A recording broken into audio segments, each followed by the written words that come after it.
efigie, el analizante pudiera desplegar sus significantes.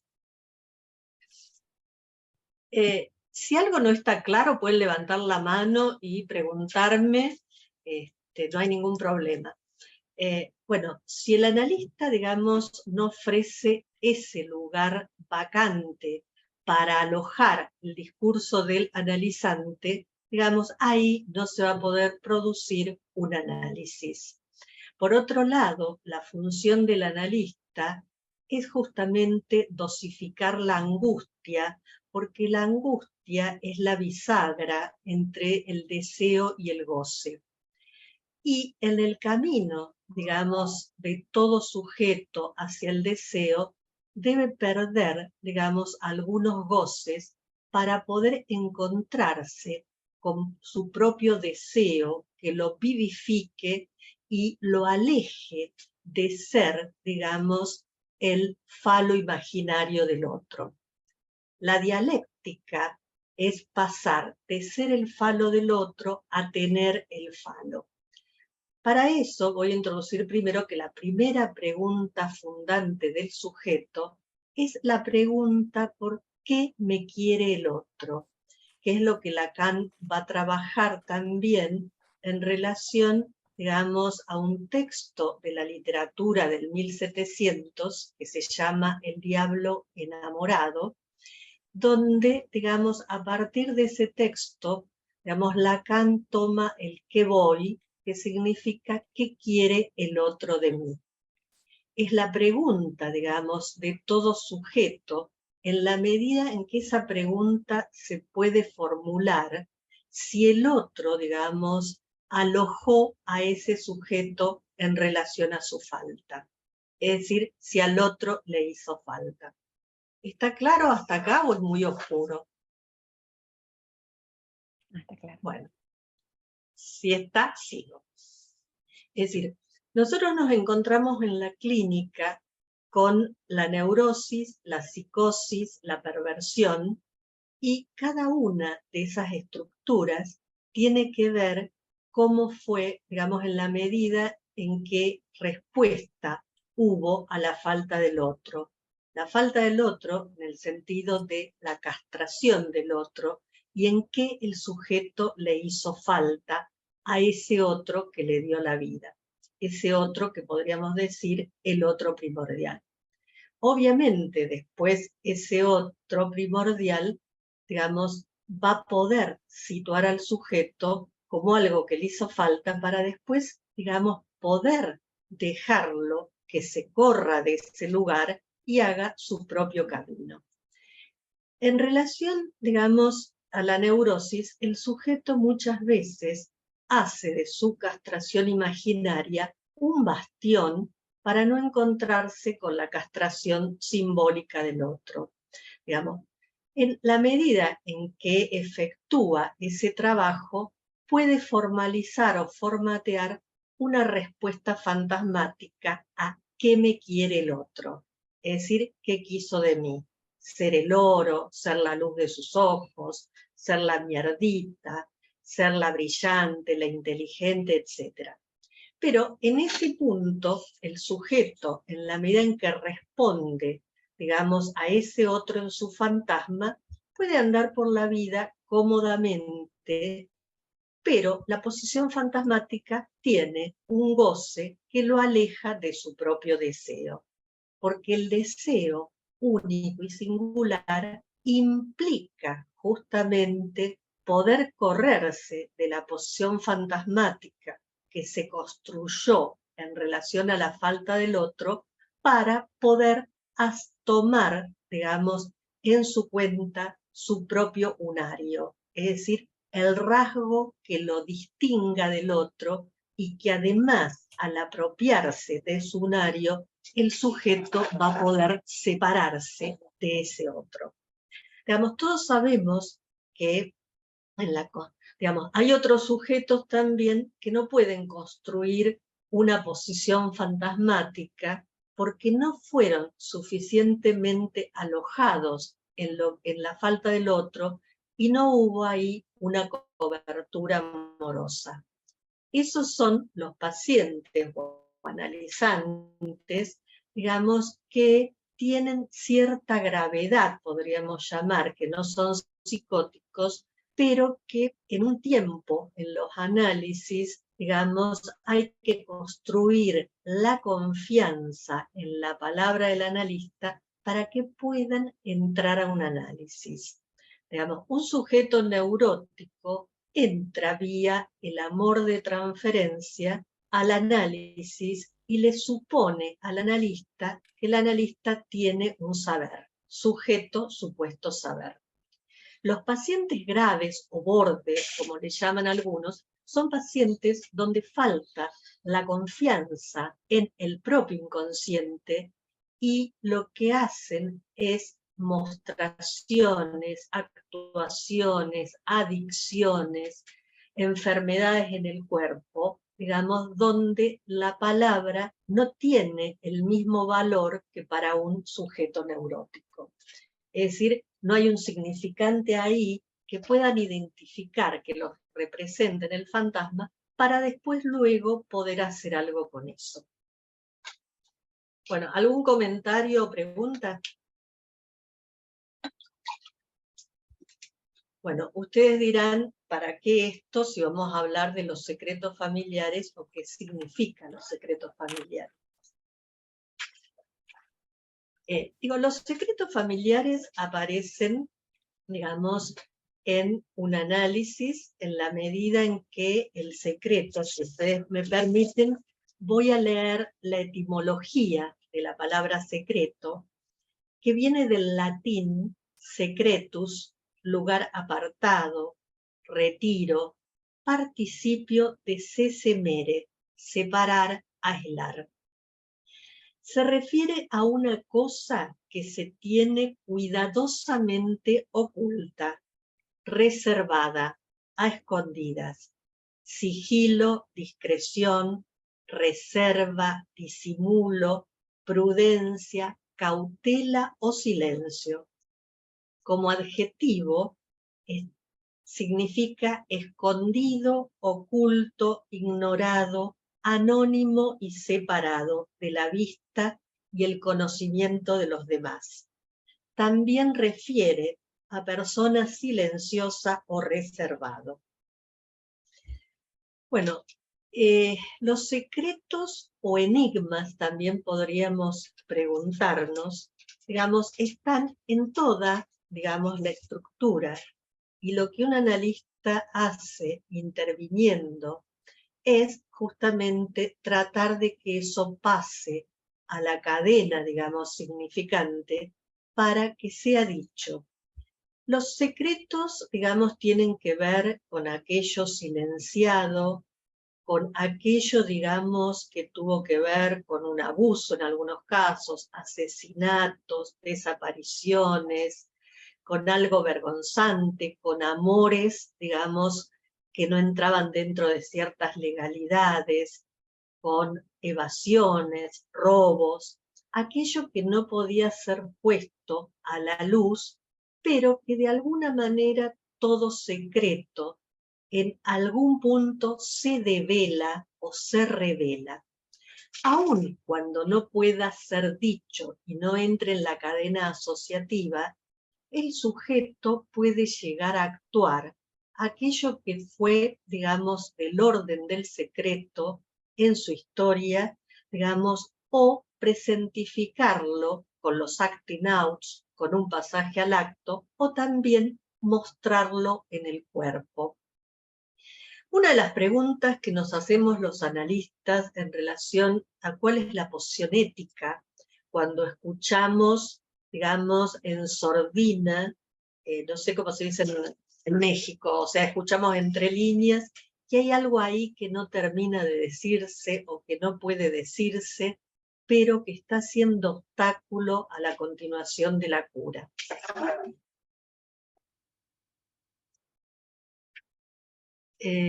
Acá viene había una nota, pero no la pude leer. Bueno, en ese punto, la pregunta que nos hacemos, por ejemplo, cuando trabajamos con pareja, es si el analista va a revelar ahí lo que escucha, que no se dice pero lo escucha, o va a tener que en algún punto hacer alguna operatoria para que eso pueda ser dicho en algún momento. Por ejemplo, es frecuente que en las entrevistas de pareja uno escuche que hay algo que está ahí sin decirse. En ese caso, trabajamos de manera individual, una o dos entrevistas, para poder pesquisar eso que no se puede decir en las entrevistas de pareja, pero que sí puede decirse en, digamos, la escena de lo individual. Hace un rato Eric decía esta clínica, que en un tiempo era una clínica que el psicoanálisis eludía, la de pareja y familia, pero que a partir de las demandas de escucha pudimos empezar a formalizar cómo desde el psicoanálisis se pueden hacer entrevistas psicoanalíticas y que sean la puerta de entrada, si los miembros de la pareja no están en análisis, para que soliciten un análisis individual. Porque, ¿para qué son las entrevistas de pareja? Las entrevistas de pareja sirven, digamos, para justamente develar cuál es el pacto de cada familia o de cada pareja, cuál es el pacto que se ha roto y cómo se puede recomponer eso para relanzar la pareja en la línea de un goce vivificante y no de un goce mortífero. Es decir, todas las parejas, digamos, tienen algo en común. El objeto que se deposita en el partener, ya sea como causa de deseo u objeto de goce, es también el objeto que a cada uno de los miembros de la pareja lo habita. Por eso yo digo en serio y en chiste que nunca conviene hablar demasiado mal de la pareja, porque en la pareja siempre hay algo propio. Entonces, cuando alguien le echa la culpa al otro, digamos, hay algo propio ahí en ese querer que el otro asuma algo que no es totalmente del otro. A ver qué quiero decir con esto.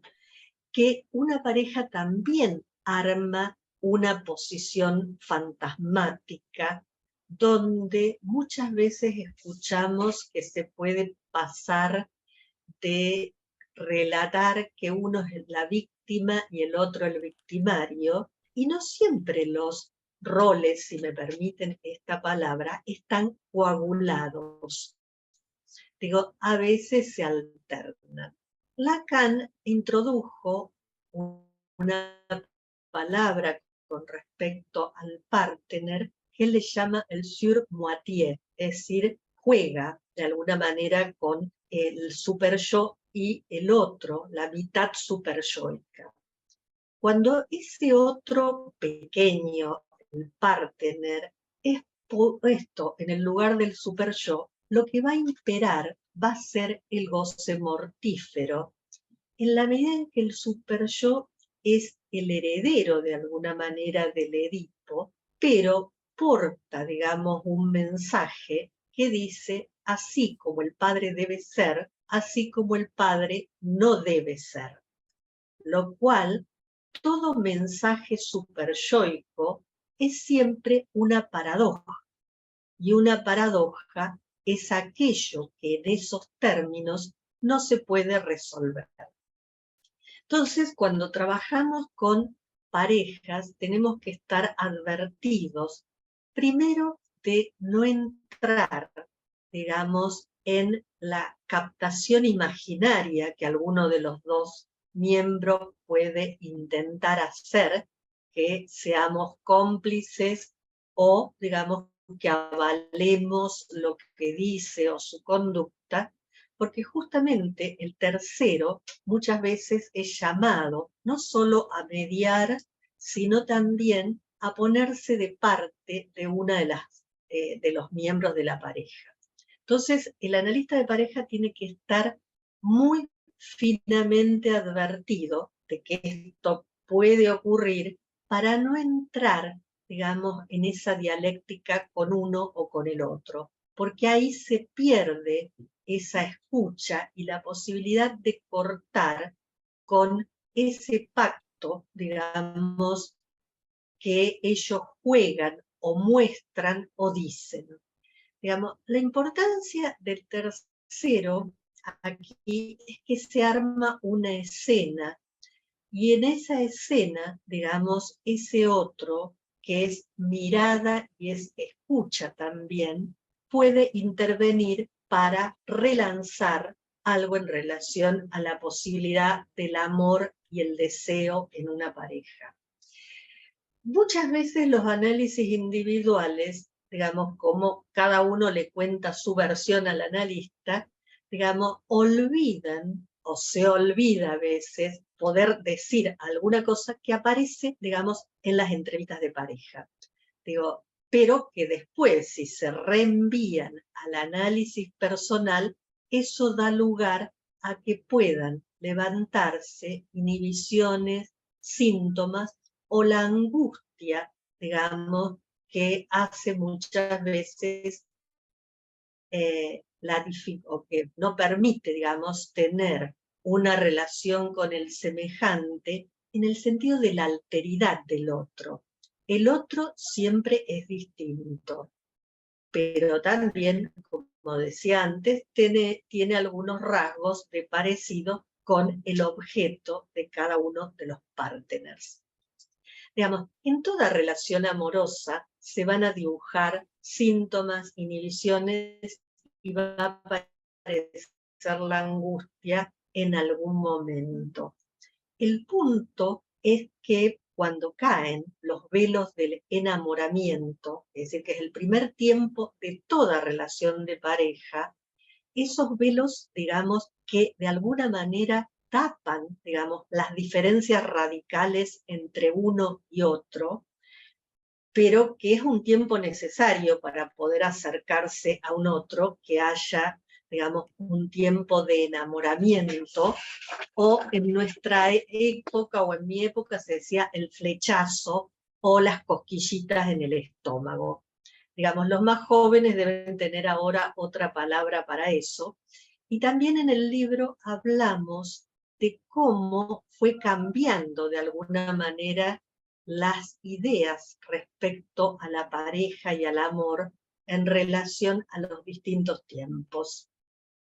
Digamos, siempre las parejas ya desde la Biblia, Adán y Eva, tenían sus dificultades. Digamos, Eva tentaba a Adán con la manzana, fueron expulsados del paraíso, y después, digamos, cuando armaron una familia, también Adán no entendía demasiado por qué Eva se dedicaba tanto a los niños y qué significaban esos niños allí, ¿no? O sea que es una pregunta que ya está en la Biblia de alguna manera.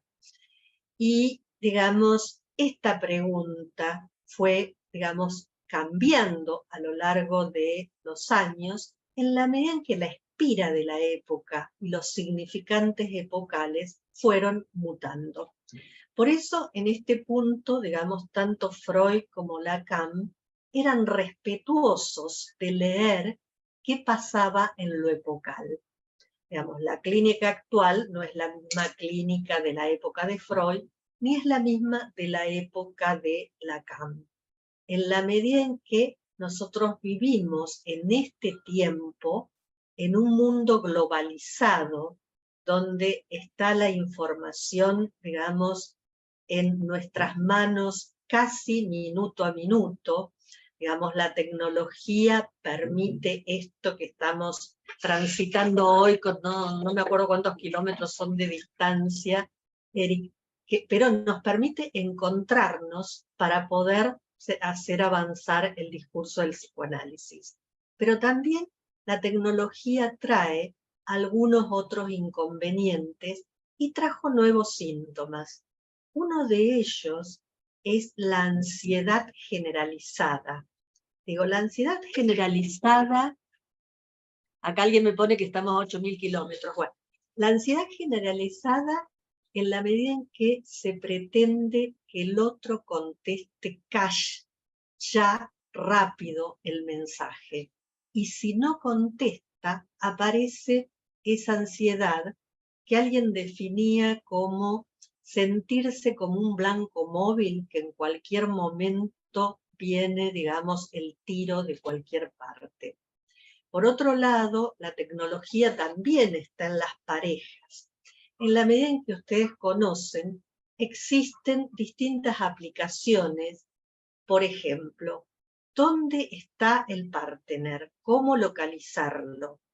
Escuchar las conversaciones del partner y también, digamos, saber con quién se comunicó el partner. Años atrás, cuando no existía, digamos, el celular, está bien, había gente que contrataba los servicios de inteligencia, entre comillas, para hacer espiar a alguno de los miembros, y actualmente, digamos, el espía está en la mano, porque lo tenemos en el teléfono. Entonces, muchas de las consultas que antes eran en las parejas por problemas sexuales, por insatisfacción, por eyaculación precoz en el caso de los varones, por insatisfacción en el caso de las mujeres, varones también, por todo, digo, había una serie de síntomas más ligados a la cuestión, digamos, del deseo y del goce sexual. Una de las preguntas que aparecen en el libro, y que varios analistas estamos trabajando, es ¿qué pasa con el deseo sexual?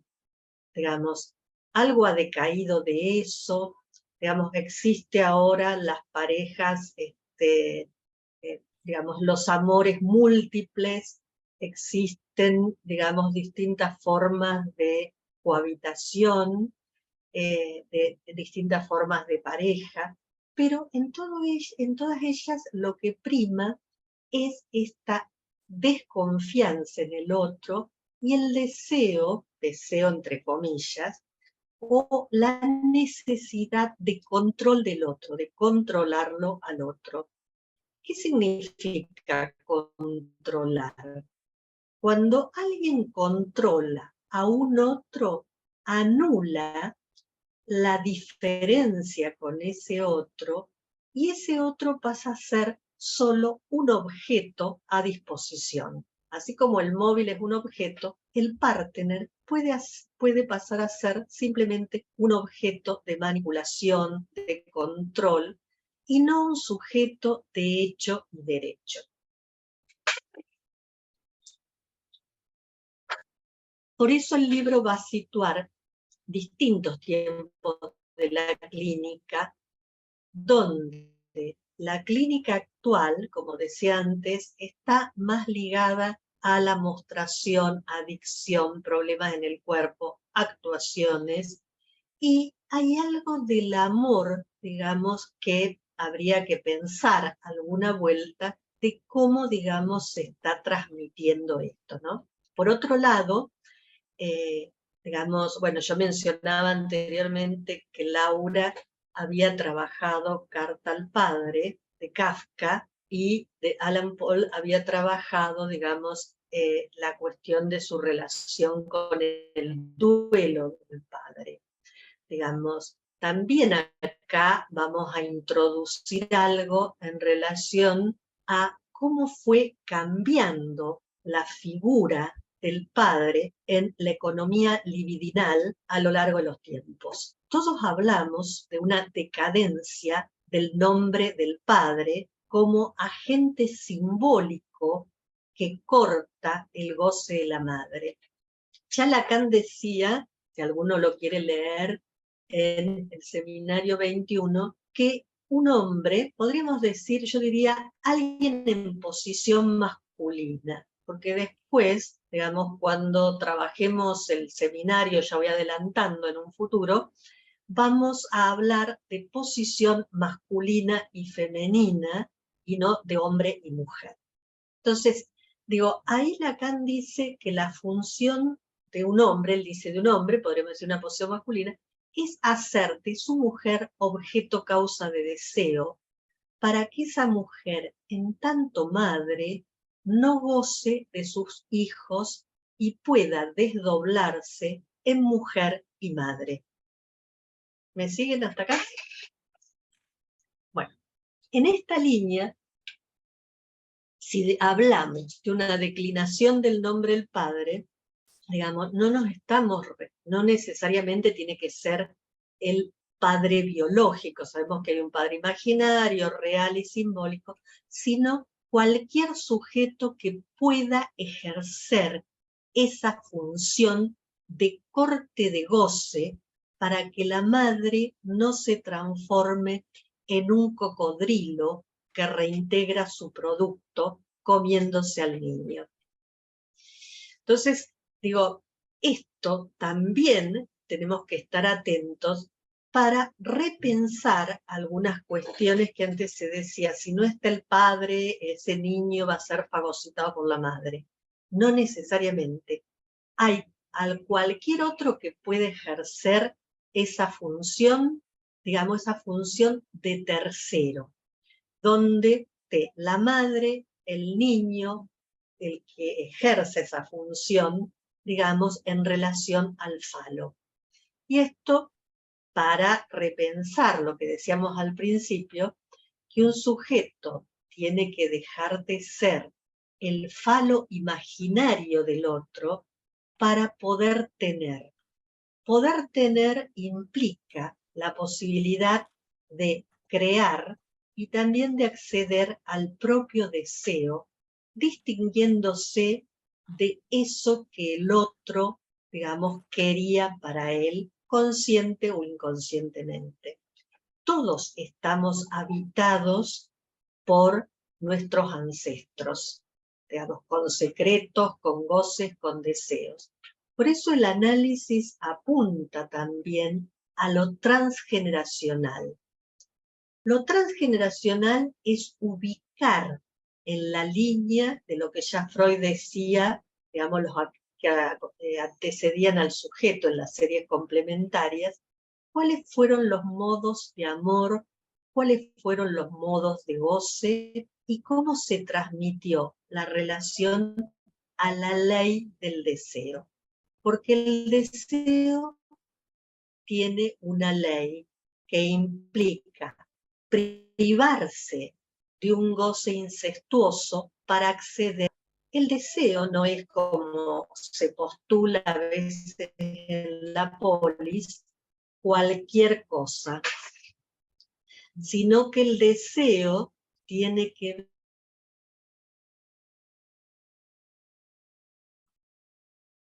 ver a otra cosa. ¿Me escuchan? Porque acá dice señal débil. Se cortó. ¿Se cortó? Sí, el deseo tiene que ver, ahí se cortó. ¿En qué parte? Perdón, no entendí. Después es que dijiste privarse, que implicaba privarse de un goce incestuoso, y que después seguiste diciendo el deseo tiene que ver, y ahí se cortó, no escuché más. Bueno. Y privarse de un goce incestuoso digamos, para acceder. Sí, pero no se deseo sí, al deseo propio y singular. Siempre, digamos, por eso el deseo está sujeto a ley, es decir, a la ley de prohibición del incesto. Digamos, si el sujeto está muy interesado en ser, interesado entre comillas, ¿no? Ofrecido a ser el objeto tapón de la falta del otro, eso, digamos, coarta la posibilidad de que se encuentre con su deseo. Hace un rato decíamos que la angustia es la bisagra entre deseo y goce, y que el analista, o sea, es lo revelador para el analista. Por eso nosotros no la eliminamos de nuestra hoja de ruta, como hacen otras terapias que dicen, si está angustiado está mal, pastillas o haga los registros de cualquier cosa para evitar la angustia. Nosotros dosificamos la angustia porque si hay una angustia masiva, el sujeto se puede ir. Y si falta la angustia, angustia no podemos leer en qué punto el sujeto, en qué mira está su propio deseo.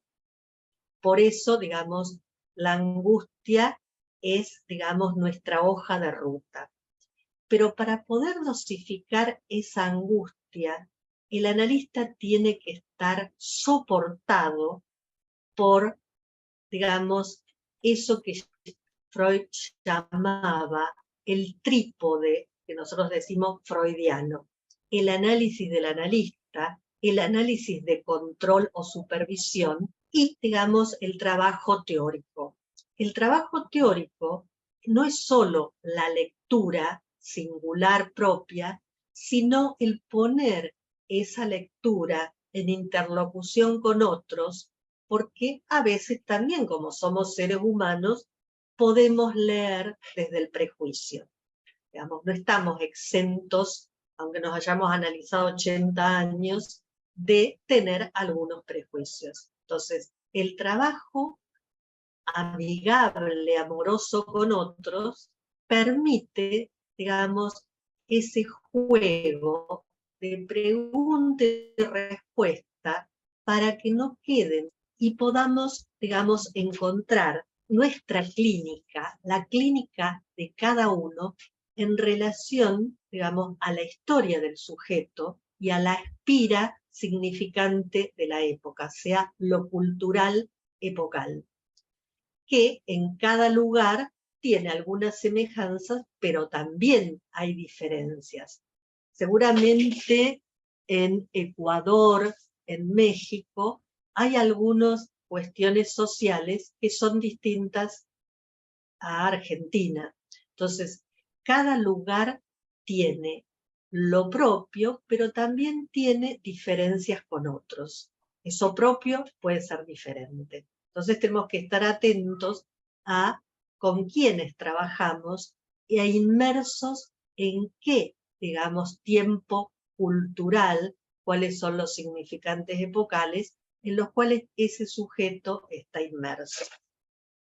Digamos, yo decía hace un rato lo transgeneracional, y en esto soy freudiana, porque Freud decía que era importante eso, porque justamente, digamos, el sujeto va a repetir algunos de esos modos transmitidos por sus antecesores, que a veces son transmitidos vía la palabra y otras veces, digamos, son transmitidos con gestos o, digamos, con eso que se supone que tienen que hacer uno y otro de los partners de la pareja o que hacen los padres con los hijos, digamos, eso que aparece como las costumbres o aquello, digamos, que está establecido de antemano y que el sujeto a veces repite sin poder interrogar. Ya Freud decía, en Recuerdo, Repetición y Elaboración, que el sujeto repite, digamos, porque no puede recordar y elaborar.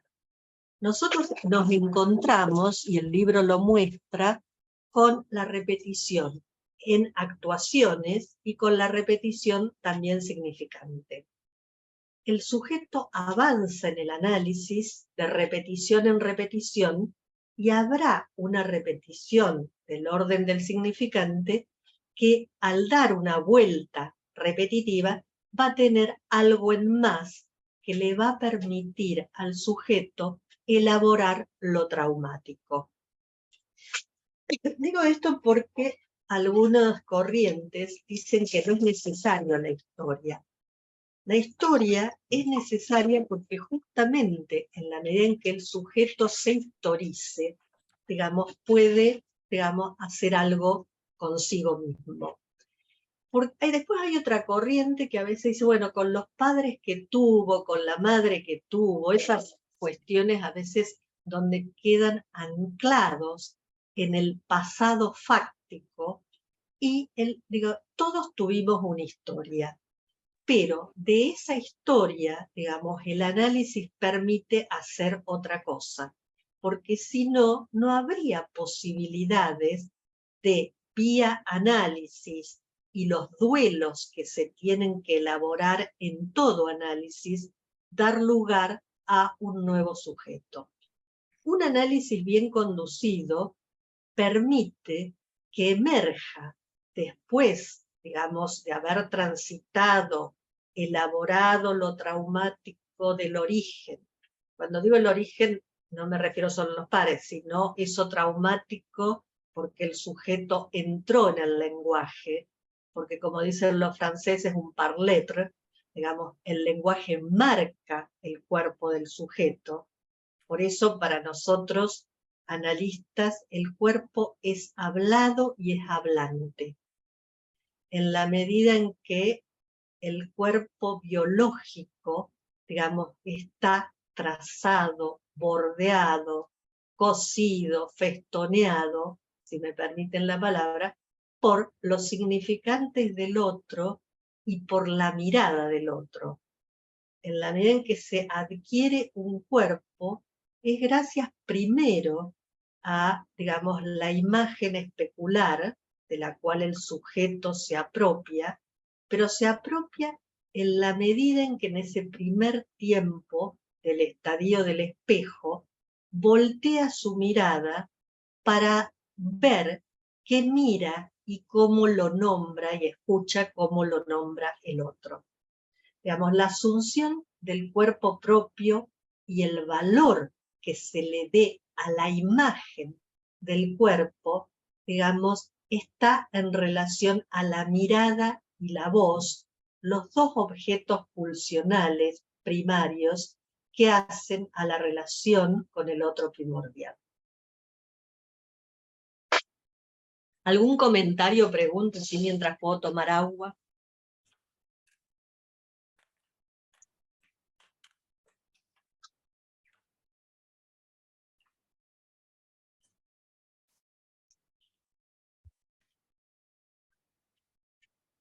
A mí se No me hay... ocurre, Sí. Estela, Sí. a mí se me ocurre preguntarte, escuchándote nuevamente, respecto de lo no dicho, ¿no?, que juega como los secretos familiares en las parejas, ¿no?, donde, bueno, cada uno de esas parejas porta algo no dicho. ¿Cómo se confirma la asistencia?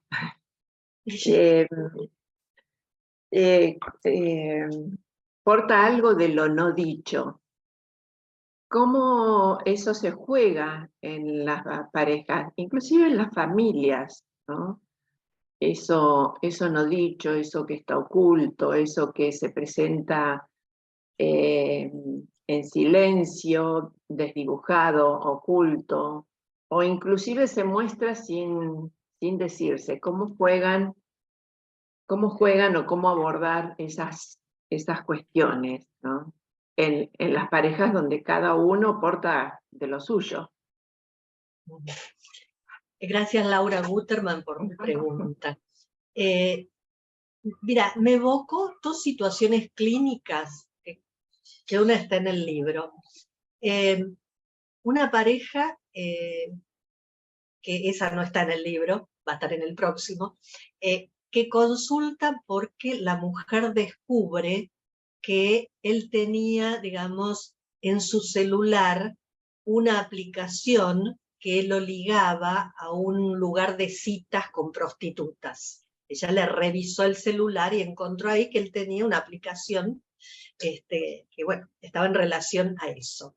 Entonces ella arma un escándalo terrible, vienen con una virulencia en el decir, digamos, que es otra cosa actual, la violencia que hay, que antes no se jugaba de este modo, y quería que él la resarciera de eso que había cometido, que se había acostado con una prostituta, y ella qué lugar para el amor, etcétera, etcétera. Bueno, ella hacía, digamos, en algún momento yo le tuve que decir que hablar un poco más despacio porque gritaba, y el grito, digamos, no da lugar a la palabra. El grito es ruido, ensordece y no permite escuchar. Bueno, ella escucha esto y seguía insistiendo seguía insistiendo en que él había sido un traidor y había quemado, de algún modo, diciendo la confianza que ella tenía en él, y que ella se había casado muy enamorada y que él le hacía esto, que era una vergüenza, que ella estaba muy dolida, etcétera, etcétera. Después de 2 o 3 entrevistas, yo me preguntaba por qué ella estaba tan enojada, ¿no? Demasiado, como con tanta violencia y tanta virulencia. Y que había algo en este enojo de ella, mostrado así tan exacerbadamente, que a mí me hacía ruido. Esto que yo decía escuchar en sordina, ahí había algo que ella no decía, pero que estaba en esa cosa exagerada que mostraba. Ahí entonces lo cito a cada uno individualmente, aclarándole que eso que se va a decir en la entrevista individual es dentro del secreto profesional, hablando de secretos, y en esa entrevista individual ella dice que le molesta mucho lo que el marido había hecho y que ella hace 3 años tiene una relación de amantazgo con un compañero de trabajo, pero que eso no lo puede decir en las entrevistas de pareja porque el marido la echaría, ¿no? Entonces, digo, ahí hay algo, había en ella un secreto, que era esta relación de amantazgo, o sea, ya existía un tercero, y que ella desplazó a esta relación circunstancial sexual, porque la relación con una prostituta, salvo en algunas películas donde después puede aparecer el amor, es una relación solamente sexual, digamos, con dinero de por medio. A ella le había molestado, porque cómo el marido le hacía eso si ella siempre había ocultado esta relación. No sé si escuchan ahí cómo ella se amparaba en eso de que ella tenía una relación de amor y que el marido había tenido solo una relación sexual y que no tenía derecho a eso, ¿no? Entonces, yo le pregunto si este amantazgo no había provocado de alguna manera, digamos, que ella, qué le pasaba a ella con la sexualidad y su propio marido, ¿no? Entonces, digo, ahí había algo que se escuchaba, pero que no estaba del todo dicho. No sé si contesto tu pregunta. Y otra escena analítica de una pareja que estaban que se peleaban así violentamente diciéndose barbaridades, insultos, cosas demasiado fuertes. Aparece después y cada rato decían, me da ganas de matarlo, me da ganas de matarla. Lo cual, digo, es una palabra fuerte, querer matar al otro, ¿no? En un momento, cuando yo hablo y pregunto acerca de si había alguna historia de violencia en las generaciones anteriores, él cuenta que un tío suyo había matado a un hombre en la calle y que por eso había ido preso. Y ella cuenta que un abuelo de ella había matado, digamos, al amante de la abuela y que se había escapado. O sea, los dos estaban unidos por historias de violencia en relación a 2 asesinatos y también a un amantazgo, ¿no? Entonces, digo, hay algo ahí, por eso, en la historia de cada pareja, donde en lo transgeneracional muchas veces pescamos eso, digamos, que estaba como secreto a media voz, ¿no? Entonces, Sí, gracias, Estela. Es a eso que me refería, los secretos, lo no dicho, lo oculto en varias generaciones, que aparecen a veces en la eclosión conflictiva de una pareja. exactamente. Ujú. O en una familia, cuando uno de la familia, perdón, es elegido como el chivo emisario, como decía algún analista por allí. Entonces, me parece que es importante, digamos, tener en cuenta estas cuestiones para poder preguntar también cuando hay algo, digamos, que escapa al cauce discursivo y pasa a otra escena, ¿no? A la escena más de la mostración. Y ahora que vos dijiste esto, me acordé, una paciente, esto no era entrevista de pareja, sino una paciente individual, que ella contaba que su papá había sido un preso político, pero que ella cuando era chiquita iba a la cárcel a visitar al padre, que nunca sabía, no sabía la diferencia entre un preso político y un delincuente, digamos, que también estaban en la misma cárcel, pero en pabellones diferentes. Digamos, había toda una cosa donde las tías de ella le decían, tu papá está preso y vos sos la hija de un preso, pero sin aclarar, sin decir la diferencia que hay entre un preso político, que bueno, en Latinoamérica y en otras partes del mundo también sabemos, hay gente que va presa porque piensa diferente que el régimen, digamos, que en ese momento gobierna un Estado. Entonces, eso no dicho quedó para ella coagulado en la hija del preso, sin poder hacer la diferencia, quedando muchas veces ella apresada sin poder verse o mirar cuando un acto de ella era correcto o no, y sin poder enojarse. Ella no se podía enojar, ni no podía enojar porque hablar implicaba el marchar presa. Por otro lado, esto ya lo he contado y algunas de ustedes ya me han escuchado 20 veces, pero escucharán 21, a ella le decían lecturita y ella escribía cuentos infantiles, pero no los podía publicar y algunos de esos cuentos se los robó una amiga para publicarlos en nombre propio. Ella se dejó robar porque no pudo reclamar. Cuando se desarmó toda esa cosa de el preso político, el valor de ella, sus cuentos, empezó a publicar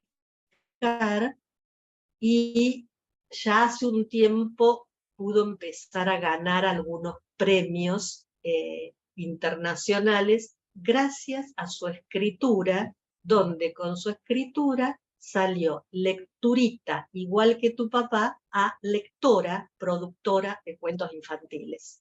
No sé si el ejemplo es claro o no.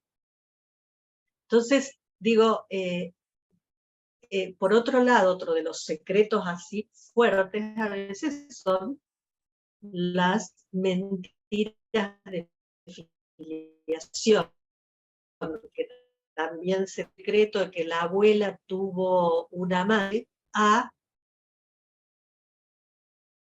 con una mentira de filiación, ya sea porque un apellido no fue donado o porque a alguien, digamos, de alguna manera lo pusieron de padre cuando el padre era otro del hijo, ¿no? Cuando le mintieron al cónyuge y cuando le mintieron también al hijo. Eso después va a aparecer en la clínica con extrema.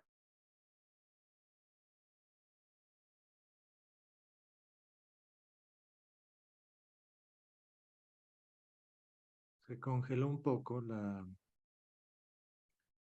Hola, No te escuchas, sí. Estela.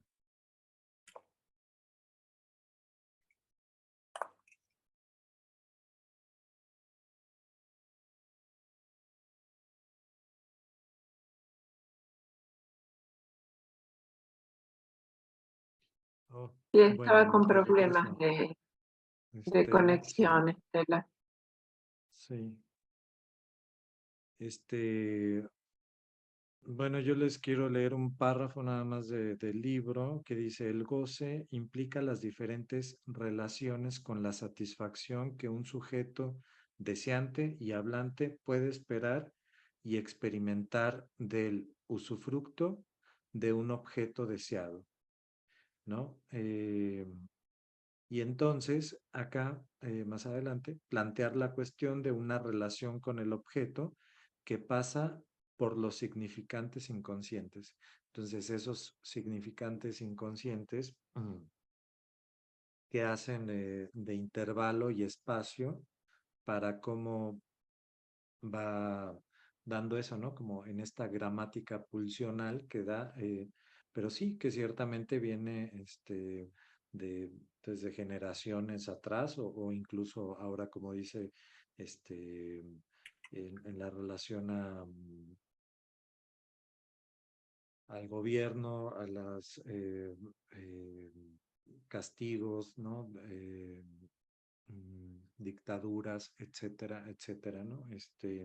Bueno, es interesantísimo, pero en el libro yo lo he estado leyendo y bueno, es de un lenguaje claro, va expresando estas ideas, y que bueno, que lo ejemplifica en otros casos y que va quedando muy claro. No sé, a ver, Estela, ¿estás, Estela? No sé si... Estoy. Volví. Ya, muy bien. Sí. Sí, digo, a lo largo del libro, decime vos cuánto tiempo tenemos, cuántos minutos. Bueno, prácticamente ya estamos Bueno, hemos llegado al límite, pero lo digo pues rápido. para despedirnos, si alguien preguntas también. Bueno, hay en relación a lo que decías vos, la dictadura, y en relación a una psicosis, hay en relación también dos trabajos el tiempo de la pandemia, los efectos del virus en la psiquis nuestra.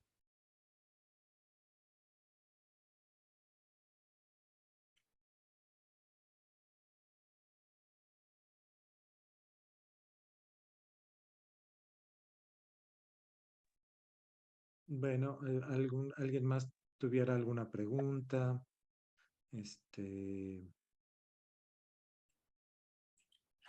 En relación a,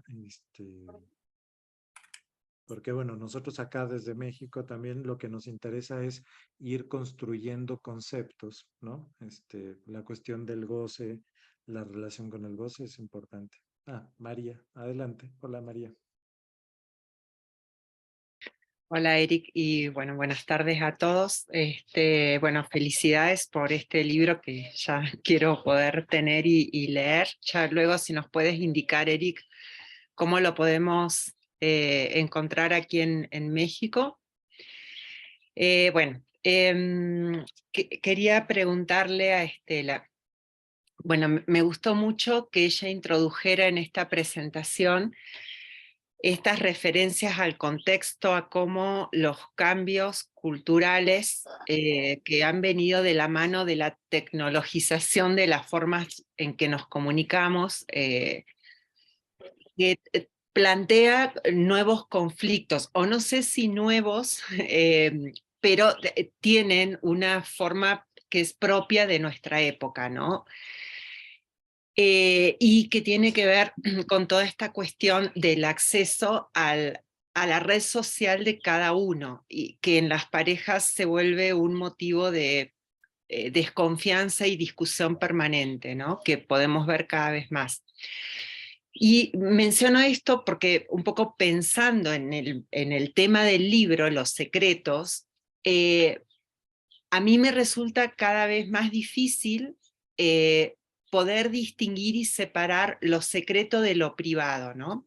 Es decir, que la línea me parece que es muy porosa y que muchas veces se confunde una cosa con la otra, ¿no? Y eso genera mucho ruido en las parejas, y a veces también, bueno, creo que eso nos pasa a los terapeutas, ¿no? ¿Dónde estaría el límite entre lo secreto y lo privado? Bueno, muchas gracias por esta presentación, que creo que ha sido muy interesante y nos deja con ganas de más. Sí, trajiste algo muy interesante, que bueno, ¿cuál es el límite entre el secreto, lo privado? Y también está la otra parte donde, como estamos en el mundo del espectáculo, muchas veces todo se da a ver, pero a veces ese todo, entre comillas, que se da a ver es para ocultar algo, ¿no? Entonces, pero bueno, esto daría para otra charla. Pero tomo la pregunta para una próxima charla. Ok, gracias. Bueno, ¿puedo decir algo muy cortito? ¿Se escucha? Sí, sí. Ah, bueno. No, un poco en línea con lo que dijiste, Estela, muchas gracias. Estoy leyendo el libro, que es de una enorme provecho para los que trabajamos también con pareja y familia.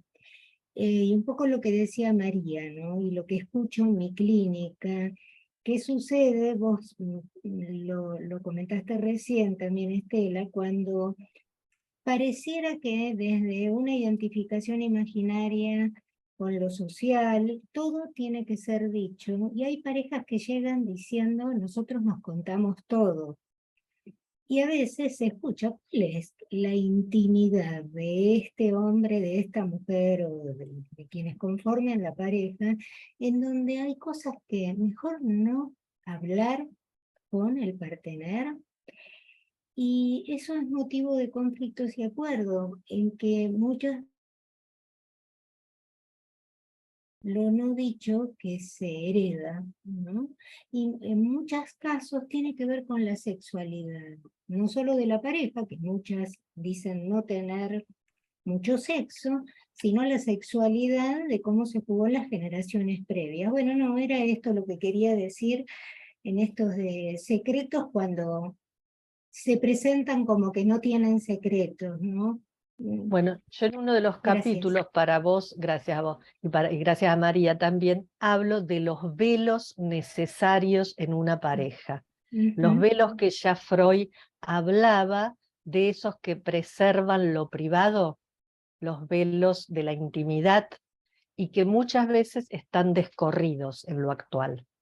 Entonces ahí se confunde con esto, no tenemos secretos, con lo que es del orden de lo privado y singular y de lo íntimo, ¿no?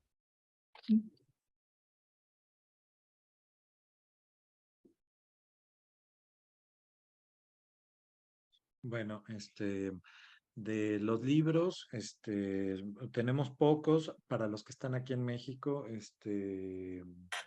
bueno, me dicen, ¿quién quiere el libro? Les aparto, te aparto uno, María, con gusto. Y y les quiero compartir la pantalla. Y a ver, a ver, a ver.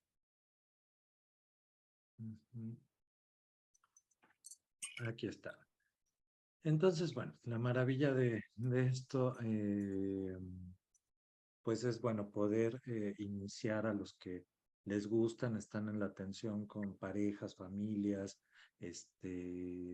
algo, eh, pues Estela, bueno, yo personalmente así lo veo, comparte de una manera muy clara estos conceptos psicoanalíticos que luego se dice como hablados en lacanés y que de pronto no se entiende, pero Estela tiene de una manera muy clara, y bueno, pues para el que quiera unirse se va a iniciar en 1 de abril, primer y tercer sábado de cada mes. Ya si les interesa nos pueden mandar un correo por la página y bueno, pues así quien se quiera sumar. Bueno, entonces, pues es todo. Te dejo la palabra, Estela, para que te despidas. Nosotros continuamos con las siguientes, pero y si Bueno, alguien quisiera decir algo. quiero agradecerles de nuevo la invitación y también la invitación para vos y Ariela al seminario. Y quiero leer una cosita cortita de un escritor importante de ustedes que vamos a trabajar en el seminario, que se llama Carlos Fuentes. Él dice: cuando expulsamos el pasado por la ventana, no tarda en regresar por la puerta principal. disfrazado de las más extrañas maneras.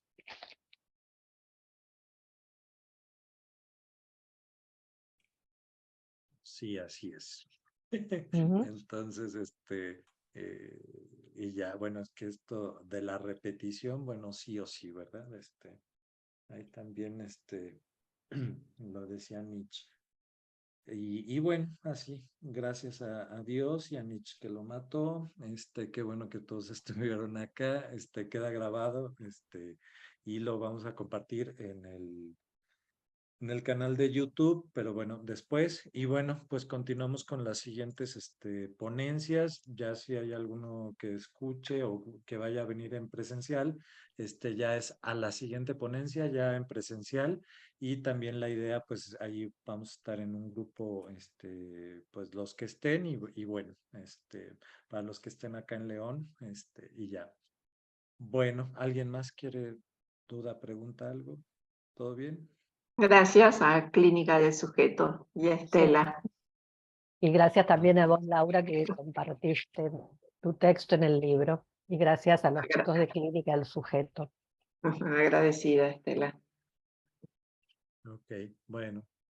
Chao, chao. Hasta luego. Chau, chau. Estela, muy bueno. Gracias.